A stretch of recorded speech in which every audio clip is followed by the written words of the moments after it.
You know, all the crying that Buffalo Bills fans did in the last couple of days, their inability to defeat the Kansas City Chiefs is boring, redundant, and a little bit assholish. But if anybody has some bitching to do, a real team like the Boston Bruins has that. In 1977 season, they were swept in four straight by the Montreal Canadiens. 1978, probably the best Bruins team of the 1970s, not to involve Orrin Esposito. They could have won the cup, should have won the cup, but they collapsed in Montreal at the fifth game of the final after beating Montreal two straight to tie the set, and of course the third game collapsed after an opening goal by Brad Park. So today we're going to be talking about the 77-78 Boston Bruins, and we're talking a lot about Stan Johnson and the other Bruins in recent weeks. And this is going to keep it going because I want everybody to remember how good Boston was in the postseason. Now, for Boston that year, it was kind of a weird situation because they broke a record, the most 20-goal scores on a team in history. Now, if these names ring a bell, I want you to basically, pray to whatever Boston Bruins god you have all these names. Now, a very, very good squad.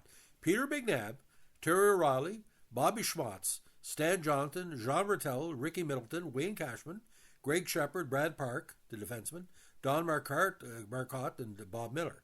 Now, in the regular season, Terry had 29, Jean 25, Peter had 41, probably career year, Brad at 22, Wayne at 24, Rick at 25, Greg had 23 and only 54 contests, Schmatz only had 27 and 54 contests, Marcotte at 20, Stan Johnson at 27, Bob Miller at 20, and John Wincy could have been a 20-goal scorer, but he only had 16.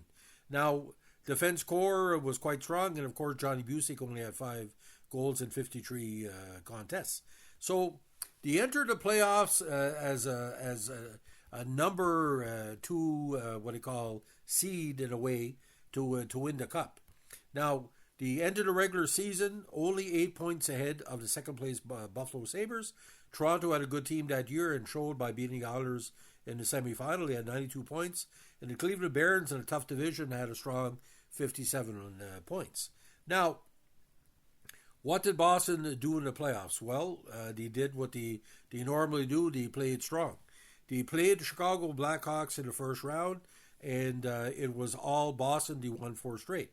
Now, in Boston, in Game 1, Brad Park and Wayne Cashman scored in the first period to give a 2-1 lead. Mulvey had scored for Chicago. Then McNabb scored twice in the second period, with Schmatz and O'Reilly wrapping up. Now, Ron Graham was the starter. Ron Graham, very underrated Boston starter.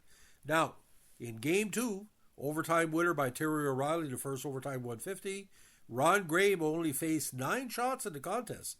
And what was weird here, Doug Hicks had given Chicago an early 1-0 lead, and Mikita made it 2-1. Cashman tied it in the second with Bob Murray making it 3-2, and Middleton scored in the third. He's first in the postseason. Another big game against Chicago Stadium. Winsick was the hero, scoring 2 first-period goals en route to a 4-3 overtime victory. Now, Mikita made it 2-1. O'Reilly made it 3-1. Then Mulvey and Coral and McNabb at 10-17, and Shavers got the start. Now, in the final game, it was all Boston in Chicago. They led 4-0 after the first period on goals by McNabb, O'Reilly, McNabb again, and Brad Park. Second period, Brad Park rounded up the scoring for Boston. Now, Jerry Cheevers, again, only made 12 saves, but he put it all together. Now, in the semifinals, where Montreal was playing Toronto, this was a rough set. It was kind of sweet revenge for Boston for losing the 74 Stanley Cup. And the big game, of course, was the opener when Ricky Middleton scored in overtime in 143 after Leach and Clark and Rattel and Marcotte had traded goals for the squads. Now, in Game 2, again at Boston Garden, big win for the Bruins, 7-5. 4-1 for Boston after the first period. Schmatz, Middleton, Cashman, and Rattel, and Orrs Kondrachuk for Flyers. Second period was all Flyers. Barber, McClish, and Daly, but Bobby Schmatz scored his third in the postseason. Bobby Clark put the Flyers ahead at 141. Then Middleton Woody's fourth at 14.24, and then of course Greg Shepard at 16.39, the insurance marker. Now game 3 to Spectrum, DuPont, Kinderchuk, and Barber scored in the first, second, and third period to make a goal for Philadelphia. And for some reason, Ron Graham started. I think they were giving Cheevers a rest. Now in game 4 at the Spectrum, Schwartz, Marcotte, Cashman, Schwartz again in empty net did the majority of the scoring. And back at the Bruins, Boston Garden Palace, Milbury scored the first to make it 1-0. Then Park made it 2-1. But Kinderchuk scored 2 big goals in the second period to make it 3-3 Flyers before Marcotte, Peter McNabb, and John Rattel wrapped it up. So you see a very balanced scoring attack. Cheevers saved 21 shots. Now, overtime was a killer for Boston's opponents in the first 2 rounds, but Montreal here were dominant, especially in game 1. Lafleur and Lambert in the power play killed Boston in his contests. After Boston led 1-0, then Schutt and Cornway 4 unanswered goals. Dryden only faced 15 shots. And of course, the controversial game 2, where Lafleur scored at 13:09 in overtime against Cheevers, a heartbreaker. Brad Park was having a big series. He scored his 7th at 3:57 to put Boston ahead. And then Rick Smith tied it, and when he went overtime, again, Lafleur soaked him. But back in the Boston Garden, a big 4-0 win for Boston. Doak, Middleton, Peter McNabb 7th, and Terry O'Reilly 16 saves and 16 shots. And this, of course, the big Brad Park goal late, led by Lafleur, tied it up. And Bobby Schwartz, probably his biggest goal of his career, made the difference. Montreal's big players were scoring a lot. Lafleur had his 10th of the postseason in the contests. Now back in Montreal, where a lot of people thought Boston would have the momentum, didn't really show up. Of all people, Pierre Mondeau scored the winner at 11:10 in the first period. And the big problem in the series is that Boston couldn't stop Montreal at home in the power play. There was 2 power play goals here. Now game 4 was a weird contest for sure. Brad Park, he's 9th in the postseason, gave at 4 minutes, gave them a 1-0 lead. But from then, Schutt tied it up, and of all people, Mario Tremblay, you wouldn't think he would be a big Stanley Cup hero, scored his first 2 of the postseason. Then Réjean Houle at 17:46. Ken Dryden only had to make 15 saves, so again, the Boston offense was wiped out.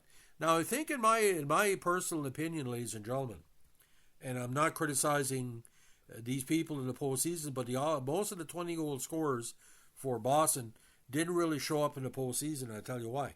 Greg Shepard only had 2 counters. Jean Rattel only had 15 big games. Ricky Milton only had 5 goals. Wensick only had 2 despite 18 the regular season. And of course, Stan Johnson, we don't know what happened in the postseason. He didn't score at all. That was a big factor. Now, Jerry Cheevers and Ron Graham shared the duties. Cheevers won 8-4, Graham won 2-1. So that Boston team of 1978, ladies and gentlemen, had the tools and had everything available, but he just couldn't beat Montreal in the power play in the postseason. And that was the big problem, I think, for a lot of people. Like Toronto had a good chance to beat Montreal if Palmetier would have been strong, but we never had it. And the series against Toronto was 5-3, 3-2, 6-1, and 2-0 from Montreal. And this was not like the 79 series where they played better at home. But Montreal could not be stopped on the power play by the Leafs, and that was again a big factor. Robinson, who was the Conn Smythe Trophy winner, had a big power play goal in game 2. Montreal had the big power play goal by Steve Schutt in game 3, and of course in game 4, again Schutt in a power play again. Like I said, Montreal's power play got them through. Palmetier did his best, but like I said, Toronto really didn't show up on the score sheet in this series. I mean, you need more than George Ferguson scoring a lot to get you through. So, ladies and gentlemen, the Boston Bruins of 1978, one of the most balanced offensive attacks, and like I said, a good duet, but between Cheevers and Ron Graham. But, ladies and gentlemen, my God, it's hard to believe. It's been 47 years since Boston had their best team not to win the Stanley Cup.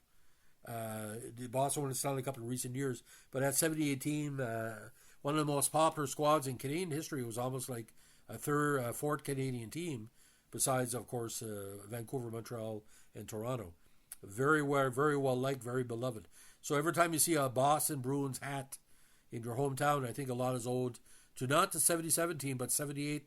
A lot of people felt they were going to beat the Habs, and technically 78 was the second best NHL team of all time, besides the 77 Habs. So he almost knocked them off.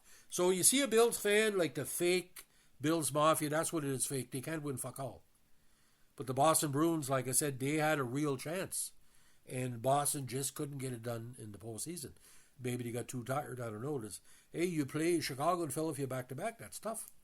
And they were second best team in the league, and they're playing the best team, and that's what happens. But like I said, NFL, that's not really a sport anymore, it's more entertainment. NHL is a real sport. That's why the Montreal Canadiens, Toronto Maple Leafs have so many fans, because they had great opponents like the Rangers and Detroit and Boston, Chicago for years, the Flyers, the Islanders, because every time they play, you think of the great series. And Montreal, Boston, 78 was a terrific series. And Dan Kelly did a great job. I think Danny Galvin was doing some announcing, but it was what they call the NHL Network. In Game 6, it's a masterclass on NHL announcing. I mean, I like Dan Kelly, one of the most underrated NHL announcers of all time. So that's the story of the 1977-78 Boston Bruins. If you like what we're doing here in our tribute podcast to the Bruins, let us know with a like, comment, subscribe, or share.